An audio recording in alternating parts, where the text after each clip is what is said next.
The path to understanding the truth of life is often labyrinthine and perplexing, a journey into the depths of the unconscious mind. Every person's experience is unique, yet isn't it true that all of us are seeking a deeper meaning in our existence? We strive for external accomplishments, material possessions, emotional satisfaction, spiritual enlightenment. But have you ever stopped to ask yourself, what is it all for? What is the true purpose of life? Do we truly understand who we are and what our place is in the cosmos?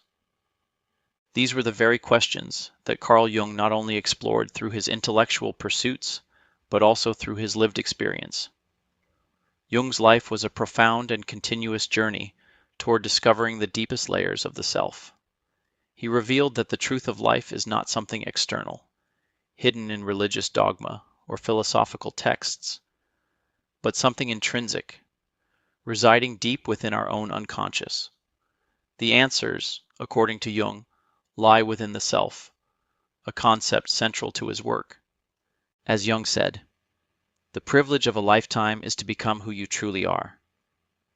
This is a call to individuate, to realize the self beyond the surface, the persona we show to the world. Jung believed that the journey to the truth involves uncovering the hidden dimensions of our psyche, including both the conscious and unconscious. It is through this process that we come to understand the essence of who we truly are. The self, the journey within. For Jung, self-knowledge was the key to understanding not just oneself, but the entire universe.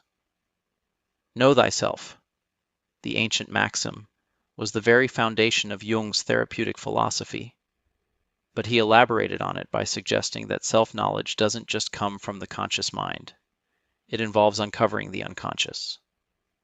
It's only by exploring the unconscious, which holds not just repressed memories, but also the archetypes and latent potentials within us, that we can begin to grasp the self.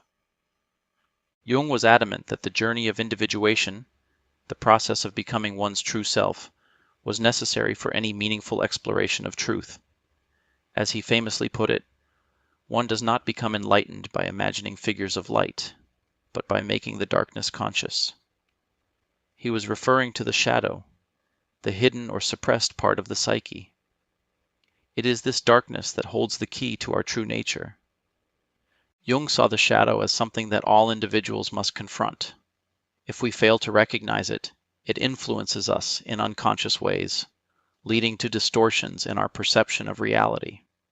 The integration of the shadow, of accepting our unconscious drives and elements, is crucial to becoming whole.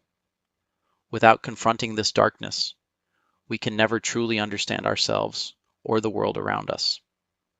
The mind and consciousness, a vast landscape.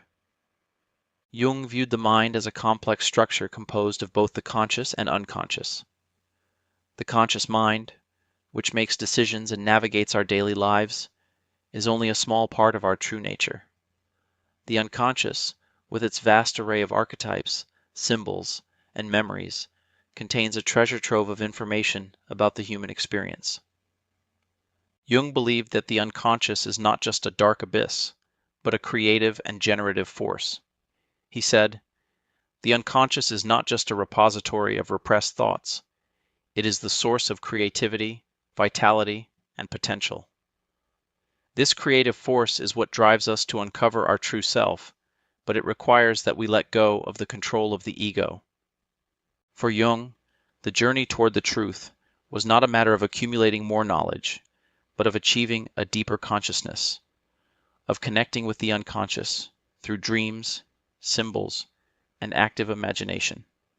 He believed that by bringing unconscious content into consciousness, we could heal the splits within ourselves and become whole. Breaking down social and cultural barriers, the shadow of society. One of Jung's most profound teachings was the necessity of recognizing the social masks or personas that we wear. Society and culture, Jung believed, create a false sense of identity. We become attached to roles that are dictated by the external world, roles as students, workers, parents, etc. But these are not the true self. Jung stated, The persona is that which in reality one is not, but which oneself as well as others think one is. In other words, society shapes our identities in ways that may be inauthentic or out of touch with our true being. Only by recognizing and shedding these personas can we begin to understand who we truly are. Furthermore, Jung was critical of how social conventions and expectations stifle the individual. Society, he believed, imposes its rules on the psyche, shaping our desires, fears, and thoughts into predefined molds. But the true self cannot be fully understood if we are constantly adhering to these external pressures. The spiritual journey, exploring the archetypes of the unconscious. Carl Jung was deeply interested in the spiritual dimensions of life, which he saw as intricately connected to the unconscious mind. He didn't view spirituality as something separate from psychology. Rather, he believed that spirituality was a direct expression of the self.